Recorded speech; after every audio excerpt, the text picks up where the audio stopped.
Bonjour les secondes et bienvenue sur Maths-vous au travail. Je vous retrouve pour la suite des exercices de la séquence sur les équations de droite. Vous aviez des exercices à faire pour aujourd'hui, vous retrouverez la correction détaillée dans le contenu du cours à la fin de cette vidéo. Évidemment, si vous avez des questions, n'hésitez pas à me les poser via Pronote ou via mon adresse email. Aujourd'hui, pour compléter et conclure cette séquence sur les équations de droite, nous allons parler un tout petit peu de système d'équations. Vous allez avoir 3 exercices à faire. Vous allez avoir des équations réduites à transformer en équations cartésiennes et des équations cartésiennes à transformer en équations réduites. Et déterminer graphiquement des intersections de points et résoudre algébriquement ces systèmes d'équations. Ça ne va pas être très compliqué si vous avez fait l'effort d'apprendre votre cours avant. Qu'est-ce qu'une pente? Qu'est-ce qu'un coefficient directeur? Qu'est-ce que l'ordonnée à l'origine? Tout ça est à revoir avant de faire la feuille d'exercice.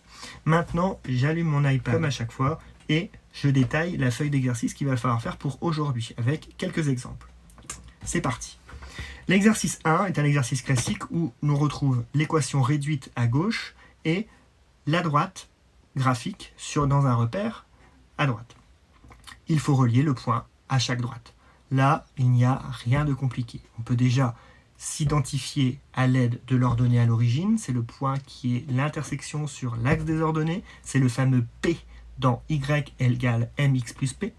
Et enfin, il suffit de déterminer soit un deuxième point ou céder de la pente de la droite, le fameux M, pour déterminer l'équation de la droite. Je vais vous donner un exemple.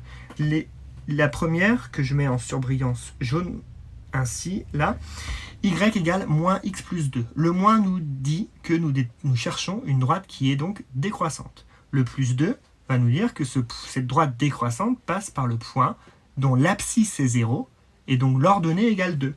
Alors regardez, si l'abscisse est 0 et l'ordonnée égale 2, il n'existe qu'un seul point possible que je viens de mettre en bleu. Alors là, forcément, c'est la droite D6 que je relie. Et là, c'est terminé pour aller de la gauche vers la droite. Je vous laisse faire ça, rien de compliqué.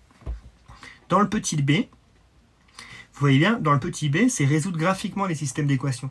Finalement, suite aux droites que vous avez reliées à droite de l'exercice, il suffit de trouver le point d'intersection entre les deux droites. Donc là, dans la première, c'est la D6. Vous allez chercher le point d'intersection entre la D6, là, celle que je mets en bleu, et Y égale 1. Voilà, c'est pas très compliqué, on vous demande de trouver les coordonnées du point d'intersection. Passons à l'exercice numéro 2. On considère un système d'équations avec deux droites. Donc déjà, on vous demande de tracer les droites. Je vous laisse vous rapporter à ce qu'on a fait dans les fonctions affines, à ce qu'on a fait dans le cours, dans les vidéos que j'ai pu vous mettre pour comment tracer une droite dans un repère.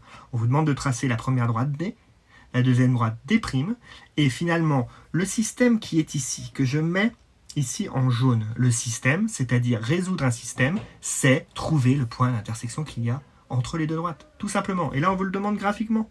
Donc, vous avez juste à lire sur le graphique des deux droites que vous venez de faire. Rien de très compliqué. Exercice 3. Nous avons des équations cartésiennes de droite, donc c'est-à-dire qu'on a de la forme à peu près ax plus by plus c égale à 0. On vous demande de retransformer ces équations de droite en équations réduites. Donc finalement, on les veut en y égale mx plus p. Vous isolez le y à gauche, vous mettez tous les x et les réels à droite dans le deuxième membre.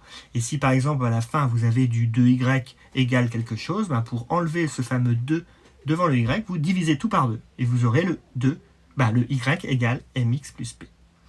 Ainsi, vous aurez la droite 1, 2, 3. On vous demande encore de résoudre graphiquement. Donc c'est-à-dire qu'on doit tracer les droites dans le repère et chercher les points d'intersection. Voilà pour les 3 exercices. Vous voyez, ces exercices ne sont qu'à résoudre que graphiquement. Donc il n'y a pas de point difficile. La seule chose délicate, ça va être de trouver les équations réduites et de les placer. La prochaine fois, c'est-à-dire jeudi, nous aurons cette partie algébrique. Je vous expliquerai par substitution, je vous rappellerai, parce qu'on l'a déjà vu en classe dans l'année, je vous rappellerai par substitution et par combinaison comment résoudre un système d'équations. Je vous souhaite une excellente journée, bon courage pour faire cette feuille d'exercice. Vous avez jusqu'à jeudi, donc vous pouvez attendre demain pour la faire si vous le souhaitez. La correction sera dans le contenu du cours de jeudi, pas avant.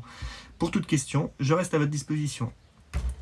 Bon travail et maths-vous au travail!